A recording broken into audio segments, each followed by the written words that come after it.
वासुदेवाय।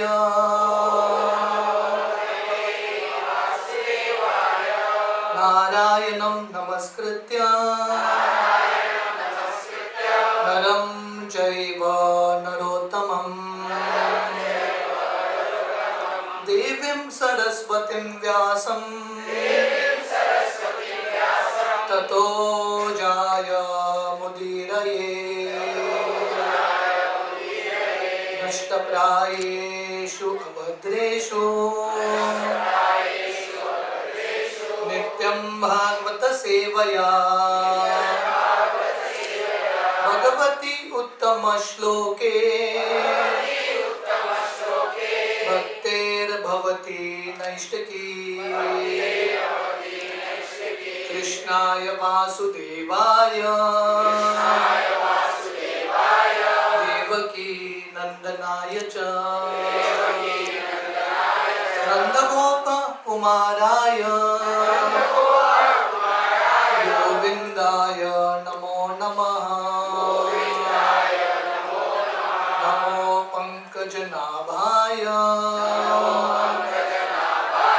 नमो पंकजमालिने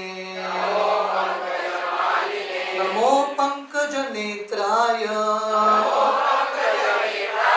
नमस्ते पंकजाग्रये। हरे कृष्ण। आप सबको जन्माष्टमी का हार्दिक शुभकामनाएं। हमारे लिए ये जो पर्व है जन्माष्टमी का सबसे आनंददायक उत्सव है। ये भगवान कृष्ण का जन्म का उत्सव है। हालांकि शास्त्र वर्णन करते हैं भगवान का एक नाम है अज, जिनका जन्म नहीं होता। ब्रह्मा जी ब्रह्म संहिता में वर्णन करते हैं अनादिर आदिर गोविंद। ये भगवान कृष्ण से सब कुछ आता है, पर एक्चुअली भगवान कृष्ण का कभी जन्म नहीं होता। फिर भी भगवान जन्माष्टमी के दिन जन्म लेते हैं। इसको हम कैसे समझें? कृष्ण का जन्म होता है कि नहीं होता है? तो भगवान जैसे प्रभुपाद एक उदाहरण देते हैं, जैसे सूरज है। सूरज जब सुबह के समय सूरज का उदय होता है, हम नहीं बोलते सूरज ने जन्म लिया है, हम क्या बोलते हैं? सन हैज अपीयर्ड। सूरज ने भी दर्शन दिया है, क्योंकि रात के समय में भी जब सूरज नहीं है, सूरज तभी भी होता है। हमारे दृष्टि के लिए हम सूरज को देख नहीं पाते। तो वैसे ही भगवान का जो नित्य लीला चलता रहता है, और भगवान कभी कभी अलग अलग युग में अलग अलग समय पे भगवान अवतार लेते हैं कृपावश, ताकि उनकी लीलाओं के माध्यम से वो हमारे हृदय को आकर्षित करे। भगवान कृष्ण भगवद गीता के 4 अध्याय में वर्णन करते हैं जन्म कर्म च मे दिव्यम एवं यो वेति तत्वतः त्यक्त्वा देहम पुनर्जन्म नयति मामेति सोऽर्जुन। भगवान कृष्ण वर्णन करते हैं जो भी उनके जन्म को, जन्माष्टमी को, उनके अलग अलग लीलाओं को जो समझेगा, ऐसा व्यक्ति फिर से ये दुनिया में जन्म नहीं लेगा। आप में से कितने लोगों को फिर से जन्म लेना है? लेना है? नहीं लेना है? फिर से जन्म लेंगे तो वापस सब चीज़ करना पड़ेगा। स्कूल जाना पड़ेगा, कॉलेज जाना पड़ेगा, टीचर का सुनना पड़ेगा, बॉस का सुनना पड़ेगा। तो जैसा हम समय बिताते हैं जिंदगी में, एक तो साक्षात्कार डेफिनेटली होना चाहिए, भगवान मुझे आपके पास जाना है। तो भगवान के पास जाने का तरीका है भगवान कृष्ण का कथा। परीक्षित महाराज का ये उदाहरण बहुत सुंदर उदाहरण है। परीक्षित महाराज को जब श्राप मिलता है कि उनका 7 दिन में मृत्यु होगा, परीक्षित महाराज सब त्याग के शुकदेव गोस्वामी के पास बैठते हैं और 7 दिन 7 रात निरंतर कृष्ण कथा सुनते हैं। तो हाँ, सुबह हम कोंडा में वर्णन कर रहे थे, जन्माष्टमी मनाने का सबसे सुंदर तरीका है भक्तों के संग में मिलके ज्यादा से ज्यादा भगवान की कथा कीर्तन में मन को तल्लीन कराना, क्योंकि जिंदगी का यही लक्ष्य है। अंतकाले च मामेव स्मरन् मुक्त्वा कलेवरम यः प्रयाति स मद्भावम याति नास्ति अत्र संशयः। भगवान कृष्ण बताते हैं अंत समय पे जो भगवान कृष्ण का स्मरण करता है, ऐसा व्यक्ति को फिर से ये दुखालय जगत में आने की आवश्यकता नहीं। और कृष्ण का स्मरण अंत समय पे कब होगा? जब हम जिंदगी भर अभ्यास करेंगे, ज्यादा से ज्यादा कृष्ण के बारे में श्रवण कीर्तन करना। तो श्रील प्रभुपाद की असीम कृपा से हमको ये इस्कॉन का संस्था मिला है और ऐसा एक मार्ग मिला है जिससे हम भगवत धाम जा सकते हैं। आज सुबह मैं वर्णन कर रहा था, श्रील प्रभुपाद अमेरिका में जाके इस्कॉन शुरू करने से पहले प्रभुपाद ने एक पत्र लिखा था डॉक्टर राजेंद्र प्रसाद। डॉक्टर राजेंद्र प्रसाद भारत के पहले प्रेसिडेंट रहे थे। तो मैं कल ही हरमल पंचक्रोशी एक स्कूल में टीचर्स के साथ बात करने के लिए गया था। तो प्रिंसिपल के ऑफिस में जवाहरलाल नेहरू और राजेंद्र प्रसाद का फोटो था। तो प्रभुपाद ने राजेंद्र प्रसाद को पत्र लिखा था और प्रभुपाद ये पत्र में लिखते हैं, I have the clue to go back to God. Prabhupada Rajendra Prasad ji को लिखते हैं, मुझे भगवत धाम जाने का रास्ता पता चल गया है, सीक्रेट पता चल गया है। और प्रभुपाद बोलते हैं, मैं अकेले ही नहीं, मैं सबको लेके जा सकता हूँ भगवत धाम। और प्रभुपाद लिखते हैं राजेंद्र प्रसाद जी को, आपको लग रहा होगा मैं मूर्ख व्यक्ति हूँ, पागल व्यक्ति हूँ। तो प्रभुपाद बोलते हैं, मैं पागल नहीं हूँ। कृष्ण गीता में बताते हैं भगवत धाम जाने का रास्ता, और भगवत धाम जाने का रास्ता है हमारे मन को कृष्ण में तल्लीन कराना। परीक्षित महाराज जब उनको समाचार मिलता है कि उनका 7 दिन में मृत्यु होगा, परीक्षित सब त्याग के सुखदेव गोस्वामी के चरण पर बैठते हैं। 7 दिन 7 रात निरंतर कृष्ण कथा का श्रवण करते हैं। तो भागवतम के 10वें स्कंद के शुरुआत में जहाँ पे कृष्ण लीला का, कृष्ण के जन्म का थोड़ा बहुत वर्णन आता है, उसके अध्याय के शुरुआत के भाग में वर्णन आता है परीक्षित महाराज, उनका इतना विश्वास है कृष्ण कथा में। परीक्षित महाराज सुखदेव गोस्वामी को बोलते हैं, हालांकि मैंने कुछ खाया नहीं, पिया नहीं और इतने दिन से मैं सोया नहीं। परीक्षित बोल रहे हैं कि मुझे भूख प्यास बिल्कुल नहीं लग रहा है, क्योंकि मैं आपके मुख से कृष्ण कथा के अमृत का आस्वादन कर रहा हूँ। तो परीक्षित महाराज इतने खुश थे, एक श्लोक बोलते हैं, निवृत्त तरसे रूपगीयमाना भवौषधा श्रोत्र मनोभिरामा का उत्तम श्लोक गुणानुवादा पुमं विरज्येत विना पशुना। परीक्षित महाराज ये श्लोक में बताते हैं 3 कैटेगरी के लोग, 3 श्रेणी के लोग कृष्ण कथा में रुचि उत्पन्न करते हैं या कृष्ण कथा सुनने के इच्छुक रहते हैं। पहला है निवृत्त तरसेर, जो शुद्ध भक्त हैं, जिनका भौतिक इच्छा पूरा समाप्त हो चुका है, ऐसे शुद्ध भक्त एक्चुअली कृष्ण कथा में आनंद प्राप्त करते हैं। अगर आप भागवतम पढ़ेंगे, आप किसी भी महान भक्तों का उदाहरण देखेंगे, जब विदुर जी उद्धव जी से मिलते हैं या विदुर जी मैत्री ऋषि से मिलते हैं, पांडव जब नारद मुनि से मिलते हैं, घंटों घंटों दिन दिन बिता के वो कृष्ण कथा का वर्णन करते हैं। क्योंकि अल्टीमेटली जो हम सुख ढूंढ रहे हैं, आनंद ढूंढ रहे हैं, वो कहाँ पे है? कृष्ण में है। हम कृष्ण को छोड़ के ये दुनिया में सुख प्राप्त करने का प्रयास कर रहे हैं, पर ये दुनिया में सुख नहीं है, सुख का आभास है पर सही सुख नहीं है। तो वर्णन आता है, परीक्षित महाराज इस श्लोक में बताते हैं, जो शुद्ध भक्त हैं एक्चुअली उनके लिए कृष्ण कथा आनंद से भरा हुआ होता है। हम दूसरे कैटेगरी में आते हैं, साधक। हमारे लिए कृष्ण कथा या कृष्ण कीर्तन हमेशा आनंद नहीं देता, फिर भी हमको सुनना चाहिए कृष्ण कथा, कृष्ण कीर्तन में भाग लेना चाहिए, जप करना चाहिए, क्योंकि हमारे लिए ये औषधि है। इसलिए श्लोक में बोलते हैं भवौषधात्। जैसे हर चीज के लिए एक औषधि होता है, हम सबका रोग है भव रोग, बार बार ये दुनिया में जन्म लेने का रोग है। इसलिए ये भव रोग से मुक्ति प्राप्त करने के लिए औषधि है कृष्ण कथा। ये दूसरे श्रेणी के लोग हैं जो एक्चुअली कृष्ण कथा में रुचि उत्पन्न करते हैं। तीसरे श्रेणी के लोग हैं श्रोत्र मनोभिरामात्, जिन लोगों को मनोरंजन चाहिए, एंटरटेनमेंट चाहिए, ऐसे लोग भी कृष्ण कथा का आश्रय ले सकते हैं। क्योंकि भगवान कृष्ण ने इतने सुंदर लीलाएं की है। आपको झगड़े के बारे में सुनना है या आपको रोमांस सुनना है, कुछ भी इमोशन चाहिए, कृष्ण कथा में इतना भर भर के है। कृष्ण का हर एक जो लीला है इतना सुंदर है।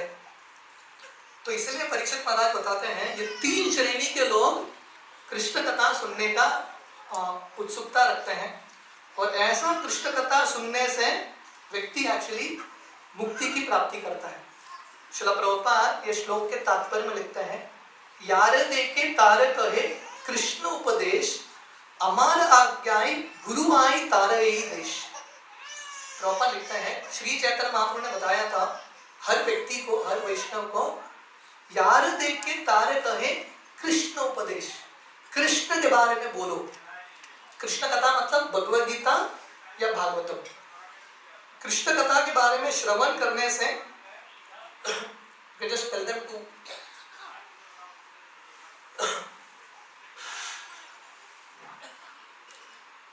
तो कृष्ण कथा का श्रवण करने से यहाँ पे वर्णन है, व्यक्ति जो है जन्म मृत्यु से परे हो सकता है।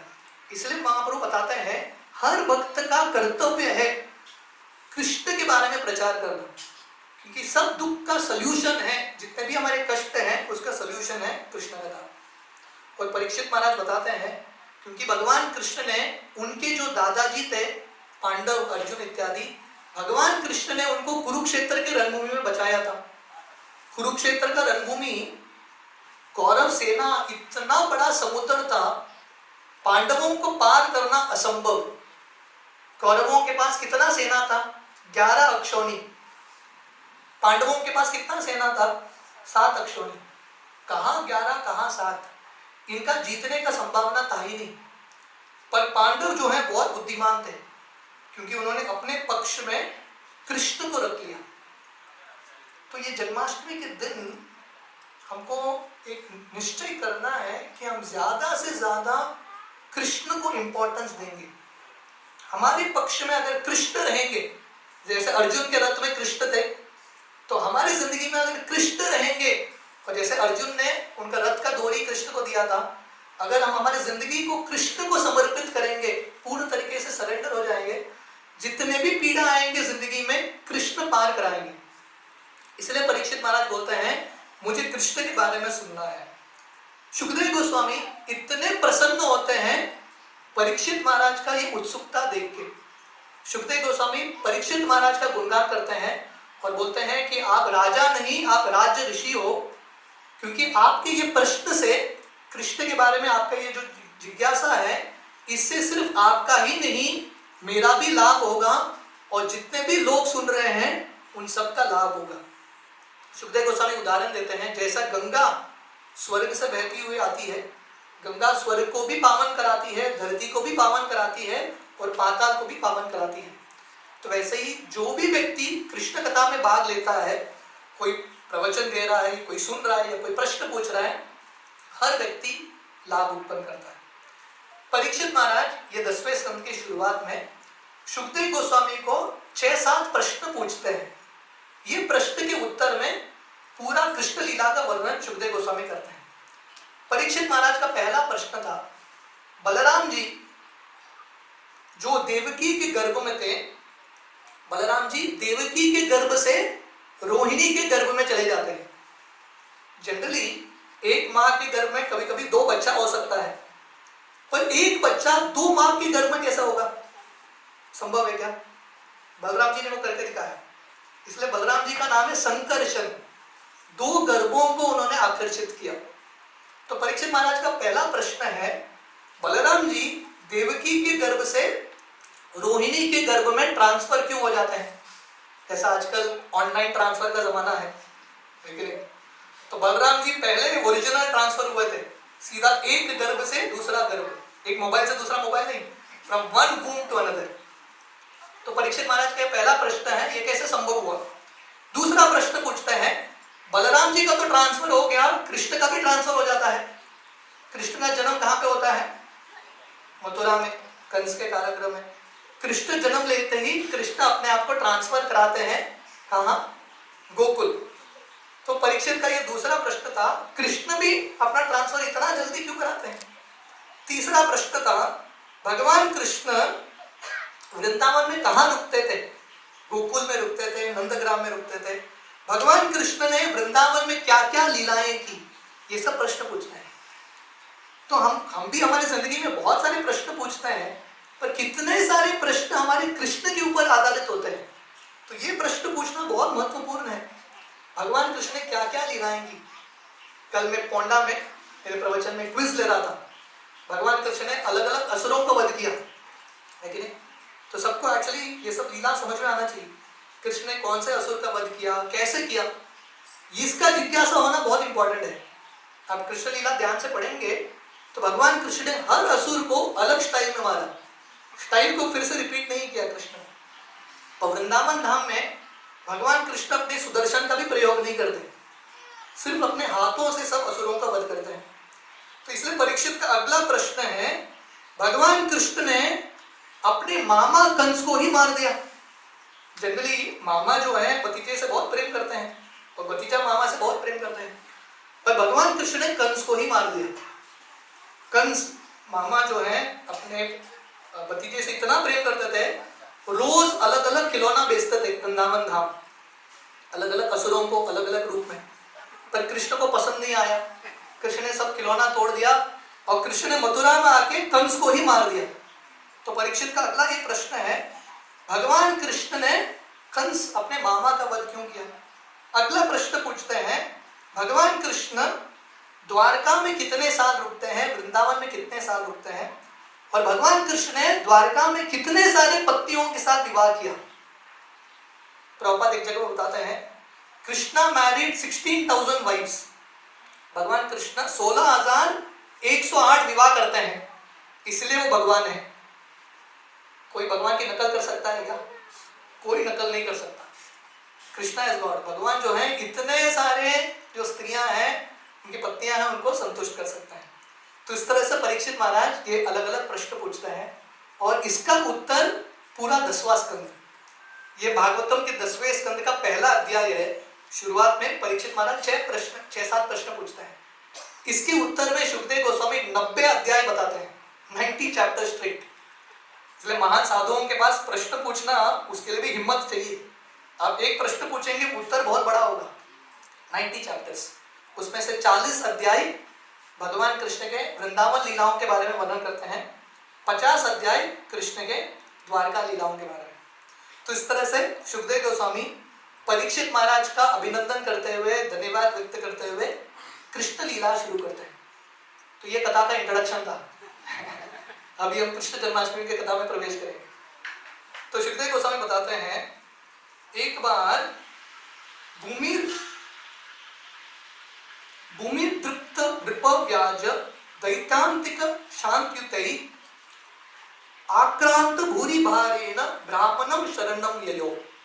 जैसा स्टोरी शुरू होता है ना, वंस अपॉन अ टाइम, तो ब्रह्मा जी वैसे कहानी शुरू करते हैं। एक बार धरती के ऊपर जब बहुत बोझा हो रहा था असुर क्षत्रिय राजाओं का, उस समय धरती ये बोझे को सहन नहीं कर पाई। धरती रोते हुए ब्रह्मा जी के पास जाती है अपना गता बताने के लिए।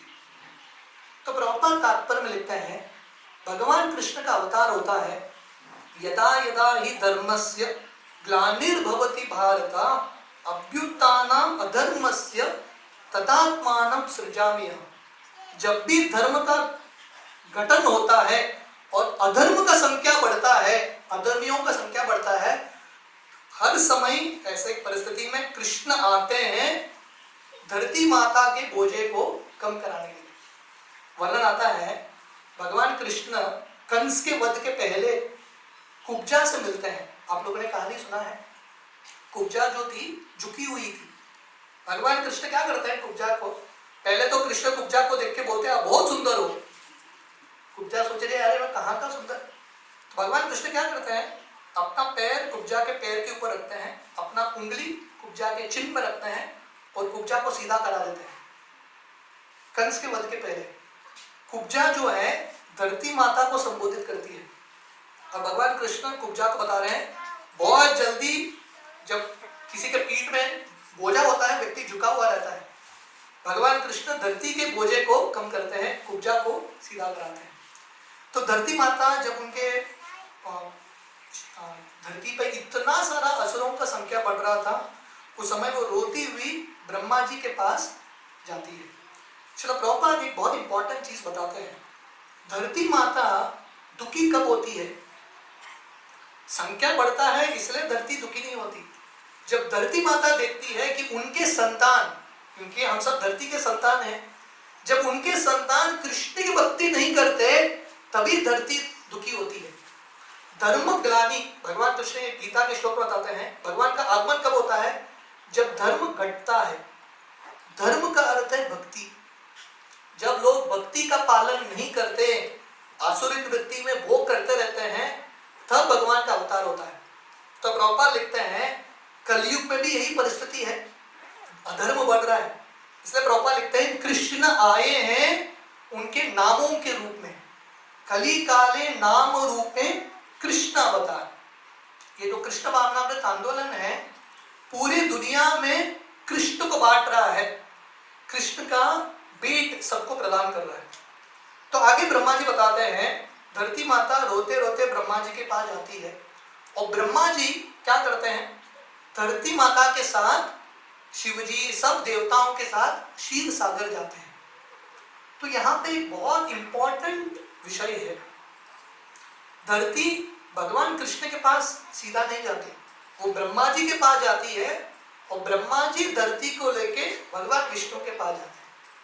तो यहाँ पे हमको समझ में आता है कृष्ण के जन्म के पहले हर व्यक्ति को गुरु का आश्रय लेने की आवश्यकता है। तद्विद्धि प्रणिपातेन परिप्रश्नेन सेवया उपदेक्षन्ति ते ज्ञानम ज्ञानिनस तत्वदर्शिनः। इसलिए भगवान कृष्ण बताते हैं उनको प्राप्त करना है।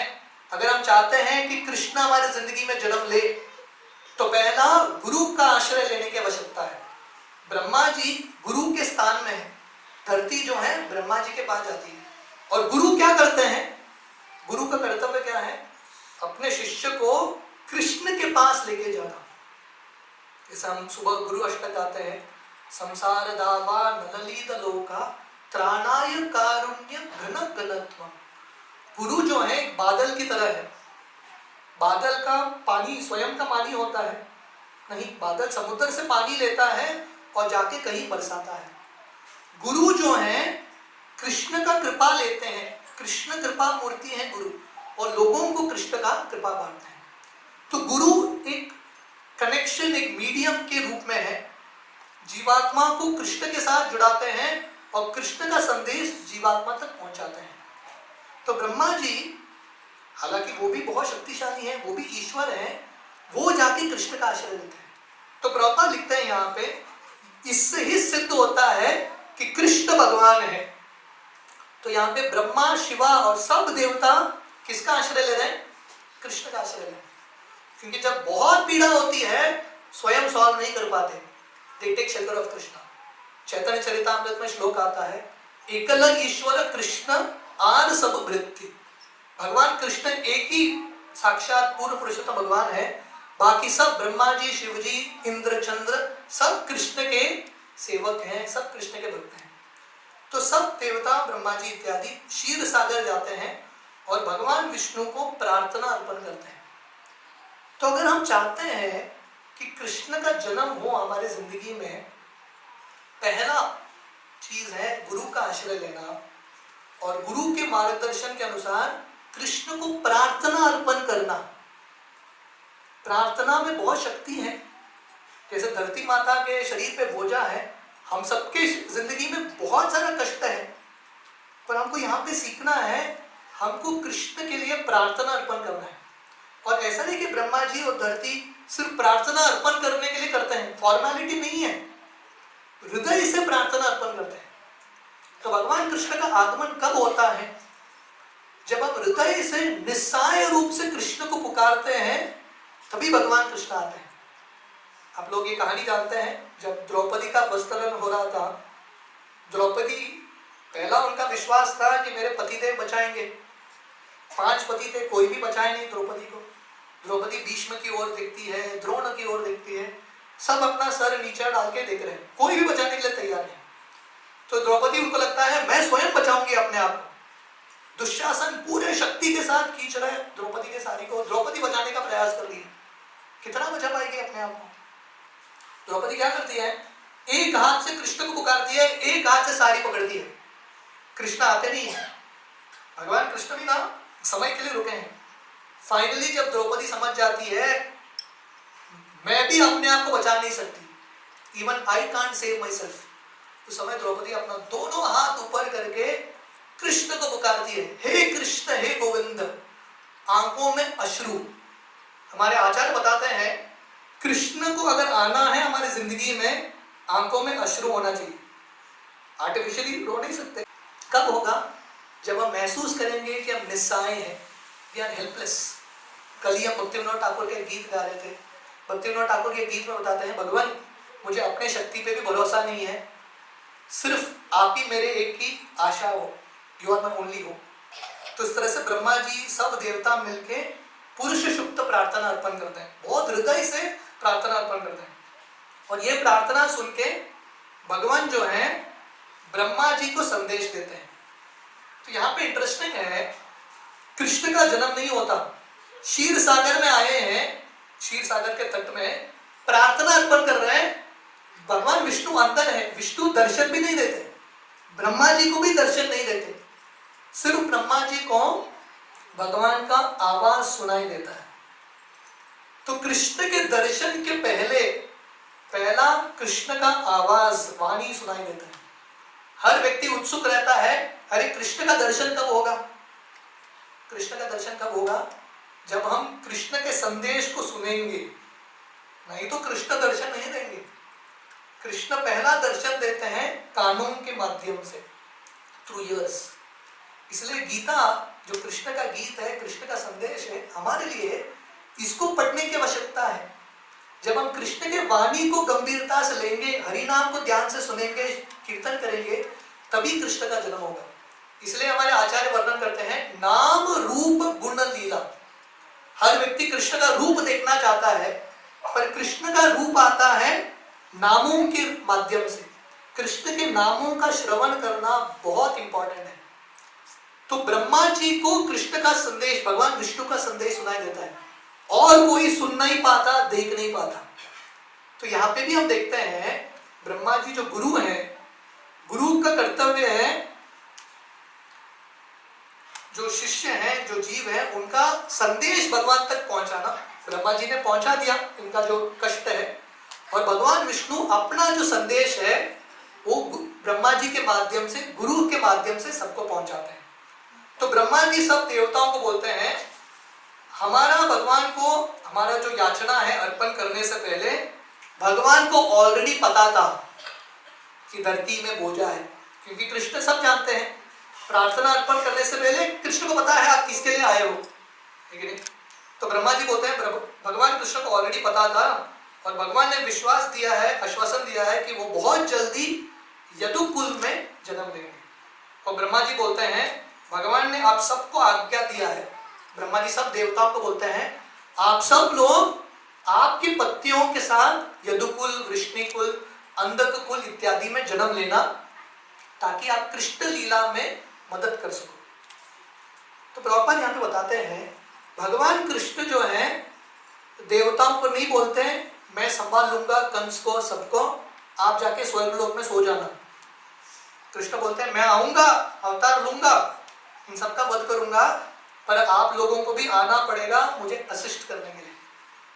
भगवद गीता में भगवान कृष्ण बताते हैं, माम अनुस्मरण युक्त च। कृष्ण का स्मरण करना है और प्रयास भी करना है। प्रभुपाद अक्सर मजाक में बोलते थे, भगवान कृष्ण ने अर्जुन को नहीं बोला, अर्जुन मैं युद्ध कर लूंगा, तुम रथ के पीछे सो जाना। देखिए कृष्ण भगवान रथ में है अर्जुन के, फिर भी अर्जुन को युद्ध करना पड़ा। कृष्ण ने मदद किया, पर अर्जुन का रास्ता आसान नहीं किया। सलाह देने के लिए तैयार है, पर सलाह के अनुसार अर्जुन को चलना पड़ता है। तो भगवान कृष्ण मदद डेफिनेटली करेंगे, पर हमको भी प्रयास करना है। दामोदर लीला में जब यशोदा माता कृष्ण को उंगल से बांधने का प्रयास करती है, 2 उंगली कम पड़ता है। ये 2 उंगली है, एक कृष्ण की कृपा, अल्टीमेटली कृष्ण की प्राप्ति करना है, कृष्ण को हमारी जिंदगी में जन्म देना है, तो कृष्ण की कृपा लगेगी। पर कृष्ण की कृपा कैसे आएगी? जब हमारा प्रयास होगा, जब हम प्रामाणिकता से भक्ति में प्रयास करेंगे, कष्ट लेंगे, करेंगे, जब भगवान हमारे प्रयास को देखेंगे, भगवान एक्चुअली जन्म लेता है। इस तरह से ब्रह्मा जी सब देवताओं को बोलते हैं आप सब जन्म ले लीजिए कृष्ण के लीलाओं में मदद करने के लिए, और ब्रह्मा जी अपने धाम चले जाते हैं। तो यहाँ पे हमारे आचार्य बताते हैं ब्रह्मा जी ने एक गलती किया। भगवान ने क्या बताया था ब्रह्मा जी को, आप सब लोग मेरे लीला में भाग लेने के लिए जन्म लीजिए। ब्रह्मा जी ने एज इट इज कन्वे कर लिया, आप सब लोग जन्म ले लो, पर ब्रह्मा जी स्वयं जन्म नहीं लेते। कृष्ण लीला में ब्रह्मा जी जन्म नहीं लेते, इसलिए ब्रह्मा जी आगे जाके भगवान के प्रति अपराध कर लेते हैं, ब्रह्म विमोहन लीला हो जाता है।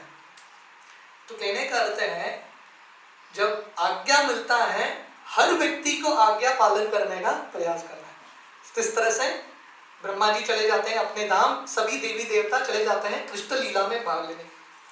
तो अभी सुखदेव गोस्वामी और एक सीन बताते हैं, ये कृष्ण के जन्म का सीन है, हम धीरे धीरे कृष्ण के जन्म के निकट आ रहे हैं। तो ब्रह्मा जी बताते हैं एक बार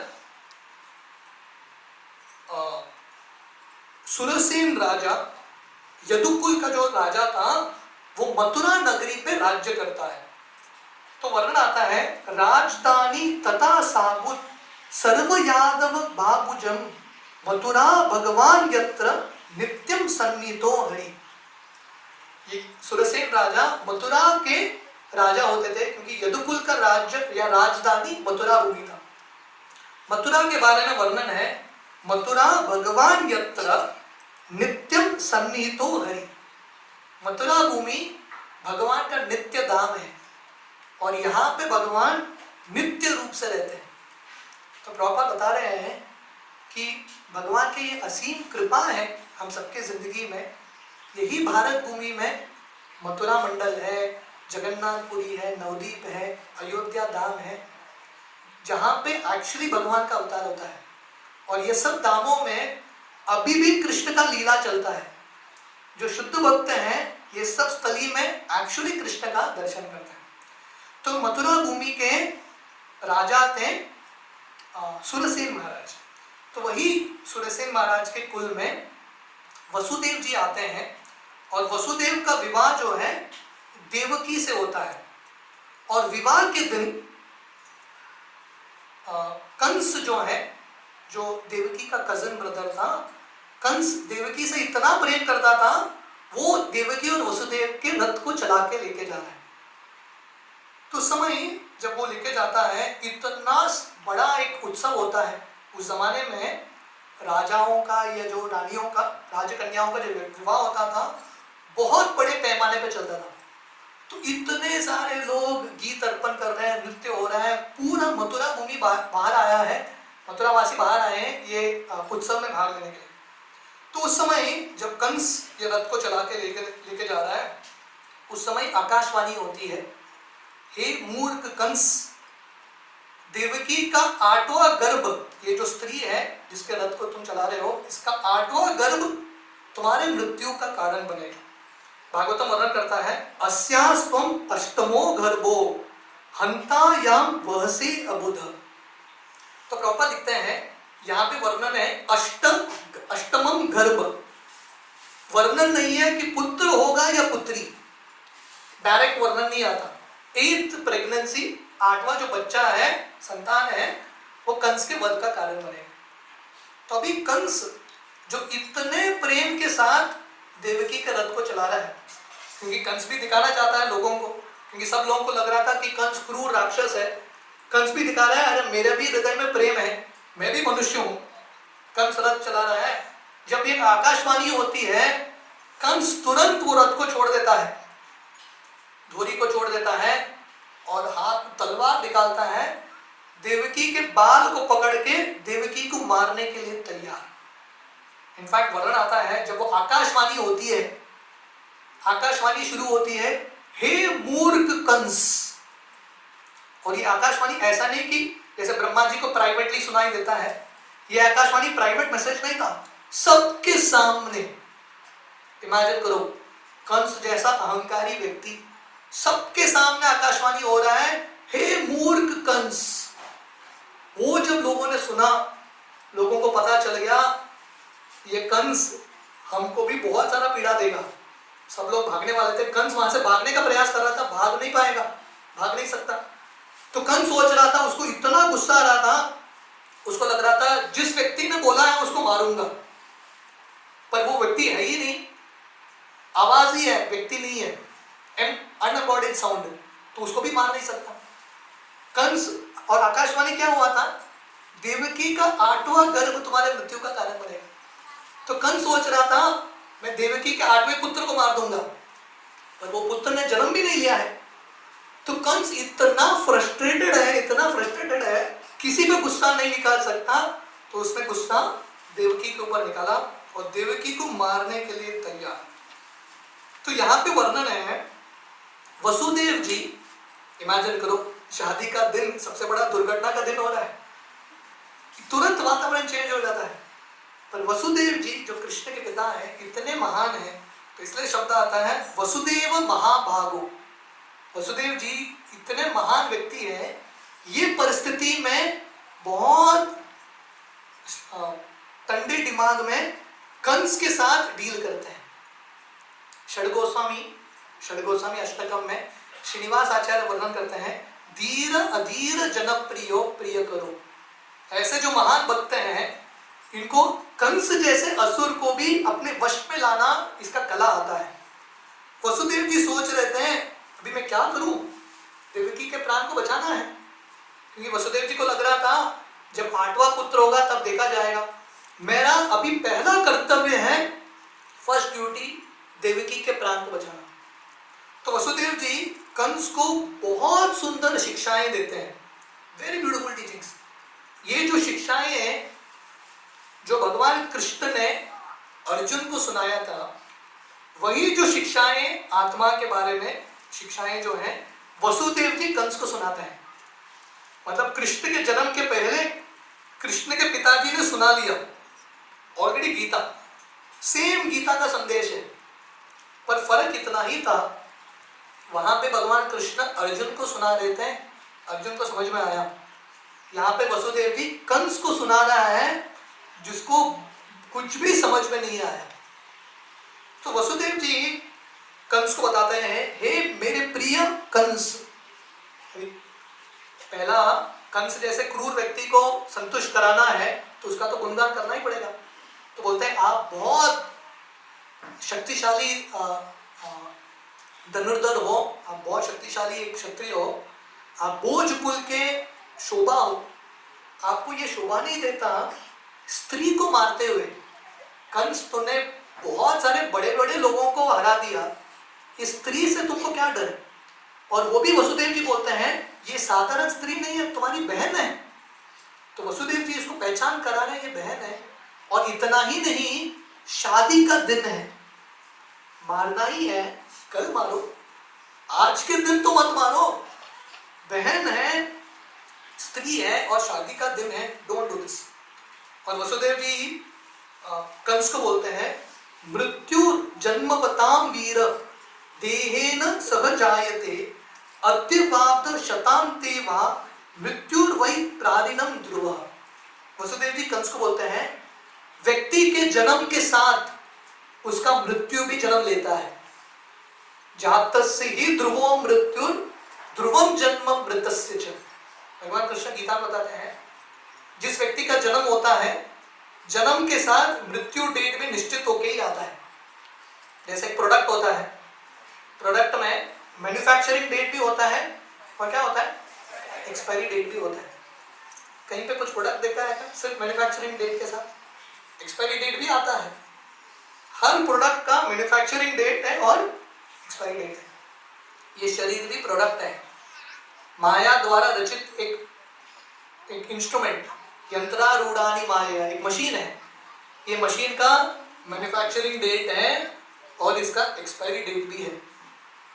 वसुदेव जी कंस को बोलते हैं हे कंस, तुम मृत्यु से डर रहे हो, मृत्यु तो निश्चित है ये शरीर का, आज नहीं तो 100 साल बाद होगा, तो डेफिनेटली होगा।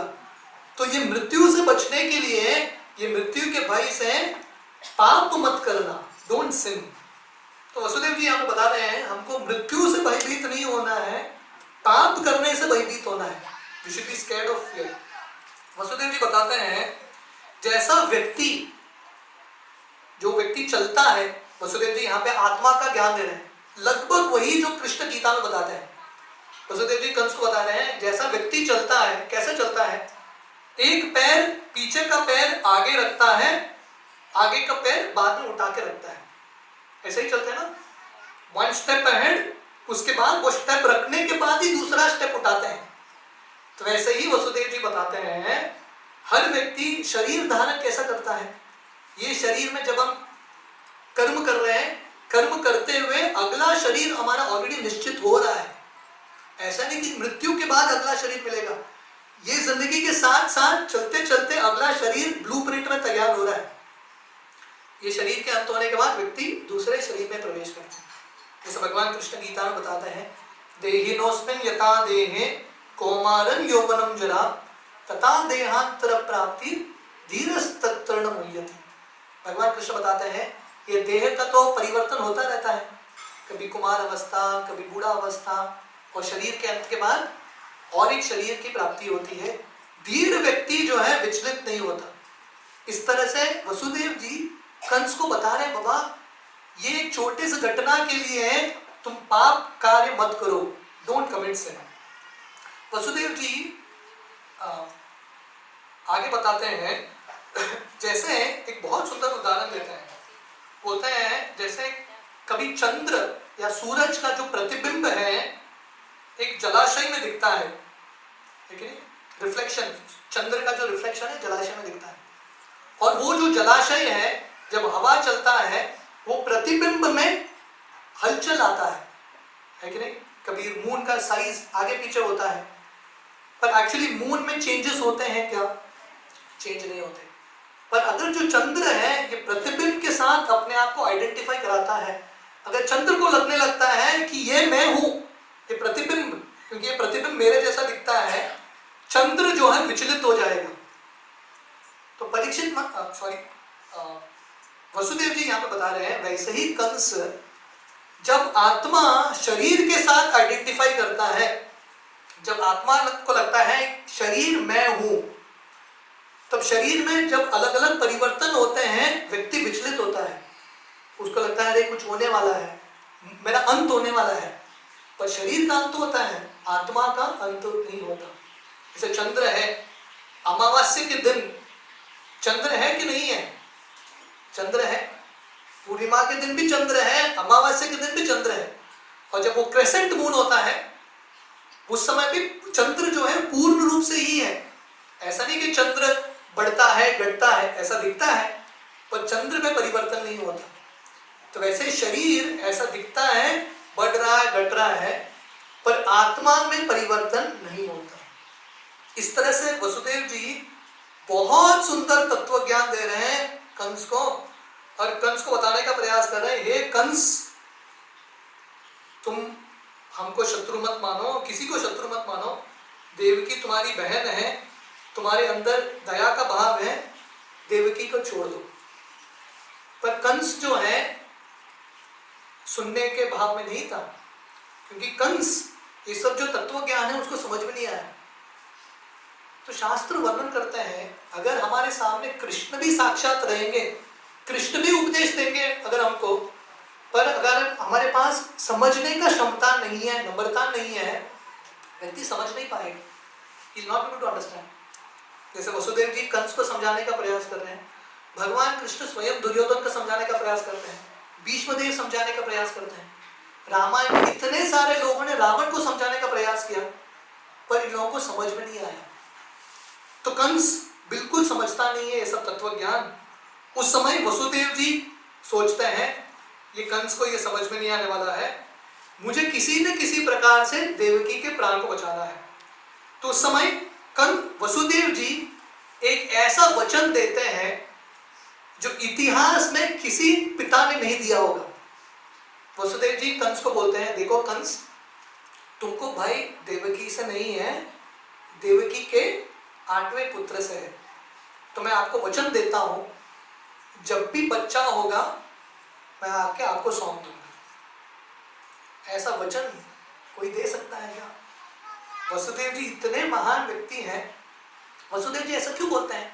ऐसा लगता है वसुदेव जी कैसे बोल सकते हैं? कोई पिता कैसे सोच सकता है बच्चे को जाके इसी को दे देगा, पता नहीं कंस क्या करेगा। वसुदेव जी के मन में 2-3 विचार थे। वसुदेव जी पहला सोच रहे थे किसको पता बच्चा होगा कि नहीं, पहला है कि नहीं। आगे का आगे, बहुत बार हम आगे के बारे में सोच कर अभी टेंशन लेने लगते हैं। फियर एंजाइटी का एक डेफिनेशन है, यू पे interest for the loan that you have never taken. आपने कुछ कर्ज लिया ही नहीं, उसके बारे में आप इंटरेस्ट पे करते रहते हो।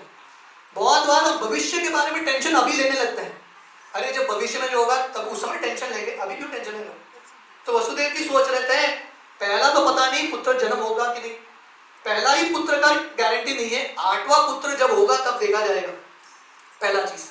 दूसरा वो सोचते हैं किसको पता पुत्र जन्म होने से पहले कंस मर जाए, वो भी हो सकता है। तीसरा वसुदेव जी सोच रहे थे अगर भगवान की इच्छा है 8वां संतान कंस के वध का कारण बनेगा, वो तो होके ही रहेगा किसी न किसी प्रकार से। अभी का रियलिटी है देवकी, मुझे देवकी को बचाना है। तो वसुदेव जी ये वचन देते हैं कंस को। कंस वसुदेव पे इतना विश्वास करता है क्योंकि कंस को पता है वसुदेव जी ने एक चीज बता दिया भगवान के महान भक्त ने, तो डेफिनेटली पालन करेंगे। तो कंस बहुत प्रसन्न होते हैं और कंस जो है वो रथ से उतर के चला जाता है। हमारे आचार्य बताते हैं ये जो आकाशवाणी हुई थी, ये आकाशवाणी के पीछे का और एक कारण है।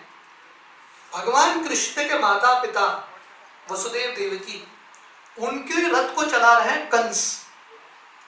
ये मैच नहीं होता, सीन परफेक्ट कॉम्बिनेशन नहीं है, इसलिए देवता चाहते थे कि कंस निकल जाए वहां से। आकाशवाणी बोलते हैं और कंस निकल जाता है। तो हम सबकी जिंदगी में हमारा जो रथ है, हमारा शरीर एक रथ की तरह है।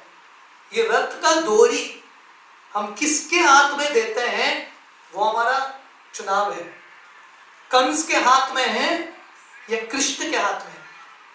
तो इसलिए देवता वो आकाशवाणी करते हैं और कंस निकल जाता है।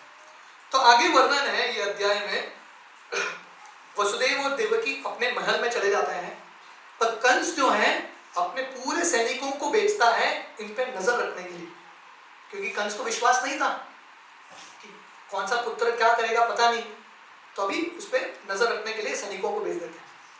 तो वर्णन आता है जब पहला संतान जन्म लेता है, ये पहला, हम थोड़ा बहुत फास्ट फॉरवर्ड करेंगे, कृष्ण के जन्म तक हम पहुंचेंगे, है कि नहीं? अगर ओके मित्र, संडे का दिन है, थोड़ा आगे गया तो चलेगा। मैं आज सुबह वर्णन कर रहा था जब शिला प्रभुपाद 1970s में एक बार न्यू वृंदावन में थे। हमारा एक फार्म कम्युनिटी है अमेरिका में, वेस्ट वर्जीनिया, न्यू वृंदावन। भक्तों का संख्या बहुत कम था। प्रभुपाद जन्माष्टमी बनाते हैं। प्रभुपाद कैसे बनाते हैं, ऐसा नहीं कि बहुत बड़ा भीड़ था जन्माष्टमी का, शाम का समय था, आरती कीर्तन हो गया, प्रभुपाद सब भक्तों को बोलते बैठो, सब भक्त बैठने लगते हैं और प्रभुपाद बोलते हैं एक भक्त को पहला अध्याय पढ़ो कृष्णा बुक का। पहला अध्याय पढ़ते हैं, फास्टिंग का दिन होता है जन्माष्टमी का, सब भक्त थके हुए थे। पहला अध्याय होने के बाद सब भक्त चिल्लाते हैं जय प्रभुपाद, बहुत उत्सुकता के साथ। कब होता है, अध्याय की समाप्ति में। उनको लगा प्रभुपाद, जय प्रभुपाद बोलने से कथा खत्म होगा, प्रसाद मिलेगा, जो भी होगा होगा। प्रभुपाद बोलते हैं नेक्स्ट चैप्टर, अगला अध्याय। अगला अध्याय जो है, पहला अध्याय ठीक है, अगला अध्याय बहुत बड़ा अध्याय है, प्रेयर्स बाय डेमिगॉड्स, देवता प्रार्थना अर्पण करते हैं भगवान कृष्ण को। बहुत लंबा समय तक अध्याय चलता है। भक्त कैसे तो बहुत, प्रभुपाद कुछ कर नहीं सकते, यू कैन डू एनीथिंग, तो भक्त कैसे तो सहन करके बैठे थे। अध्याय होने के बाद अध्याय समाप्त होता ना, thus ends the भक्ति वेदांत purport of second chapter of Krishna book. सब भक्त चिल्लाते हैं जय प्रभुपाद, प्रभुपाद बोलते हैं नेक्स्ट चैप्टर। इस तरह से अध्याय के बाद अध्याय, और इतने सारे अध्याय होने के बाद सिर्फ प्रभुपाद जागे थे, बाकी सब सो गए थे। और इतने सारे अध्याय होने के बाद प्रभुपाद बोलते हैं ऐसा लगता है कि भक्त थोड़े थके हुए हैं, तो हम इतना तो नहीं करेंगे, तो थोड़ा बहुत हम कंटिन्यू करेंगे। तो वर्णन आता है जब पहला संतान जन्म लेता है, वसुदेव और देवकी ये पहले बच्चे का नाम रखते हैं कीर्तिमान। बच्चा हमारे कीर्ति को बढ़ाएगा। पता है कंस क्या करने वाला है, फिर भी बच्चे का नाम रखते हैं, पहला बच्चा है। तो देवकी इतनी प्रसन्न है अपने पहले संतान को प्राप्त करके। वसुदेव जी जाते हैं देवकी के पास और संतान को खींचते हैं। देखिए हम सब जन्माष्टमी का उत्सव बहुत आनंद के साथ मनाते हैं, तो देवकी और वसुदेव को क्या कष्ट हुआ था उसके बारे में हम विचार भी नहीं कर सकते।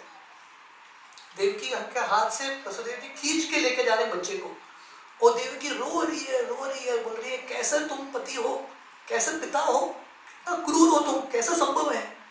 देवकी इतना रोती है, पर वसुदेव जी को करना था जो उनको करना है। लेके जाते हैं बच्चे को कंस के पास और कंस को दे देते हैं। कंस जब बच्चा को देखता है, कंस का ये पहला भतीजा, कंस का हृदय पिघल जाता है। कंस को लगता है बच्चा इतना मासूम है, कंस प्रेम करने लगता है बच्चे से। बाद में उसको समझ में आता है अरे ये देवकी का बच्चा है। तो समय कंस जो है वसुदेव जी को बोलते हैं देखो तुम्हारे 8वें पुत्र से मुझे समस्या है, पहले पुत्र को आप लेके जाओ, ठीक है। तो वसुदेव जी विश्वास नहीं कर पा रहे हैं, कंस भी चेंज हो गया, तो वसुदेव जी वापस लेके आते हैं। उस समय कंस के महल में नारद मुनि का आगमन होता है, और नारद मुनि आके कंस को बताते हैं कंस मैं अभी अभी देवताओं की मीटिंग से आ रहा हूँ, वहां का मीटिंग चल रहा था और एजेंडा कंस है, एजेंडा ही तुम हो मीटिंग के, इमरजेंसी मीटिंग था, कैसे तो मुझे प्रवेश मिल गया। और वहां पे सब देवता डिस्कस कर रहे थे कि कैसे उन सब लोगों ने ऑलरेडी जन्म ले लिया है, तुम्हारे इर्द गिर्द जो दिखते हैं शायद देवता ही होंगे, किसी पे विश्वास मत करना। और जाते जाते नारद मुनि कंस के हाथ में कमल देके जाते हैं, ये कमल में 8 पंखुड़ियां थे, और वो नारद मुनि कंस को पूछते हैं इसमें से पहला कौन सा है, 8वां कौन सा है मुझे बताओ। और नारद मुनि चले जाते हैं। कंस वो कमल को ऐसा घुमा घुमा के देख रहा है, और कंस को समझ में आता है गोल है कमल की पंखुड़ियां, पहला 8वां कुछ भी हो सकता है, आप कैसे भी गिनती करो, इस तरह से गिनती करो ये पहला, इस तरह से गिनती करो ये पहला। तो कंस समझ जाता है, बहुत बुद्धिमान था, पजल को सॉल्व कर दिया उसने।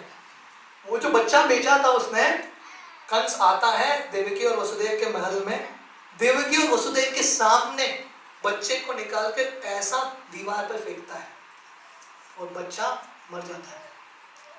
देवकी और वसुदेव इतने डरे हुए थे, वो देख के सामने हो रहा है ये, आंखों से अश्रु भी नहीं निकलता, मूर्ति की तरह बन जाता है। और कंस उस दिन से देवकी और वसुदेव को जेल में, कारागृह में डाल देता है। इन पे अभी विश्वास नहीं कर सकते हैं, मेरा काल कैसा भी आ सकता है। उसके बाद पहला बच्चा का तो मृत्यु हो जाता है, फिर भी देवकी और वसुदेव आगे 5 बच्चों को जन्म देते हैं। इसी प्रकार कंस हर बच्चे को मारता है, जेल के दीवार पे बच्चों के खून के निशाने, ऐसे 6 पुत्रों का वध हो जाता है।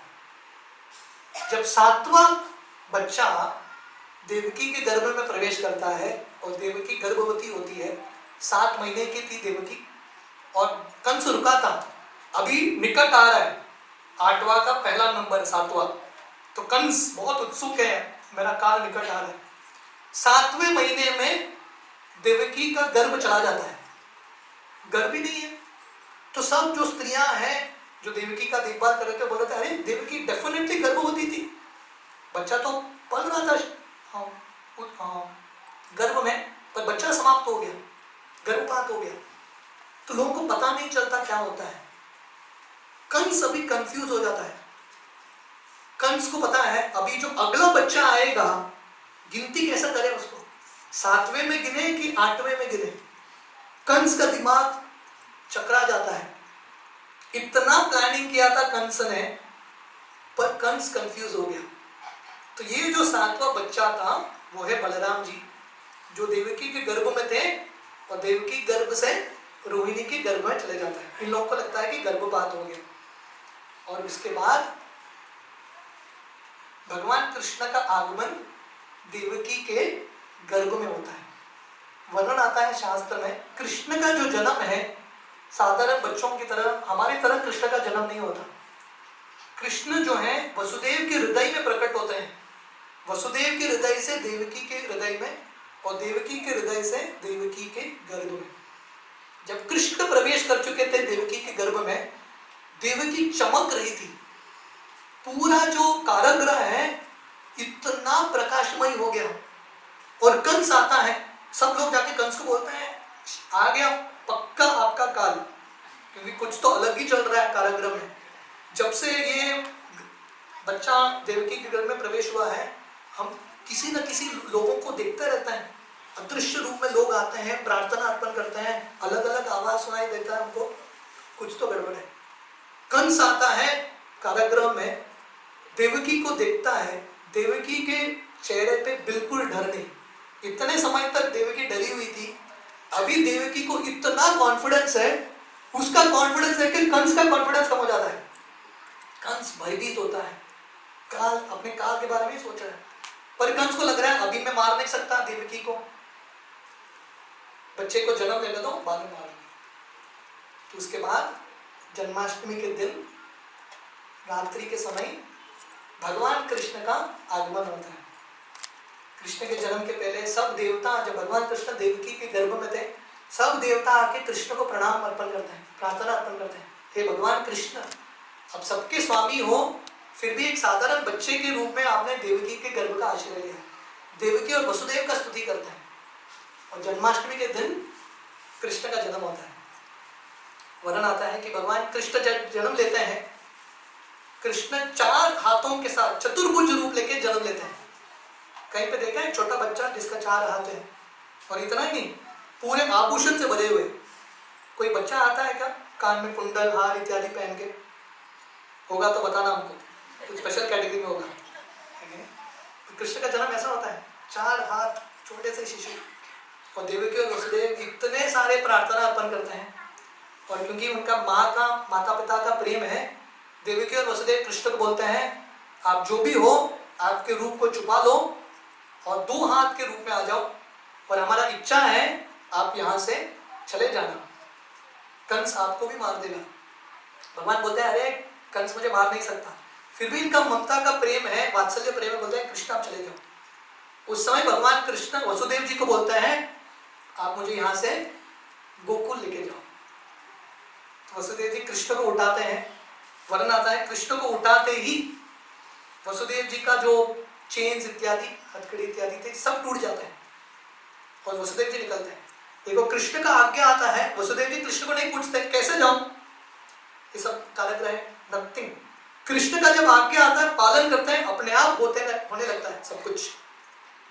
कृष्ण को उठाते हैं, उनका चेन टूट जाता है, बाहर जाते हैं, जेल का जो दरवाजा था लॉक वो खुल गया, बाहर निकलते हैं, कंस के सब जो पहरेदार थे सब सोए हुए थे, और वसुदेव जी निडर होके गोकुल की ओर जाते हैं।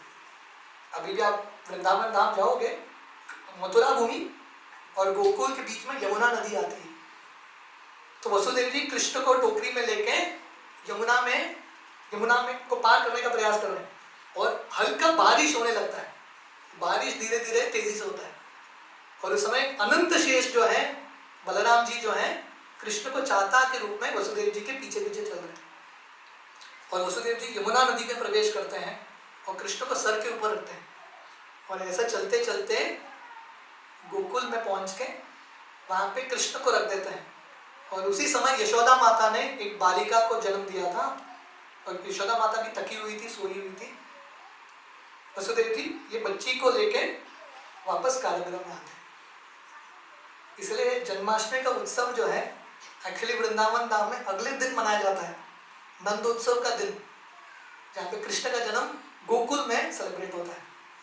इस तरह से भगवान कृष्ण ये धरातल पे आते हैं, अपनी इतनी सुंदर लीलाएं करते हैं, भगवान हमारे दिल को आकर्षित करने का प्रयास कर रहे हैं।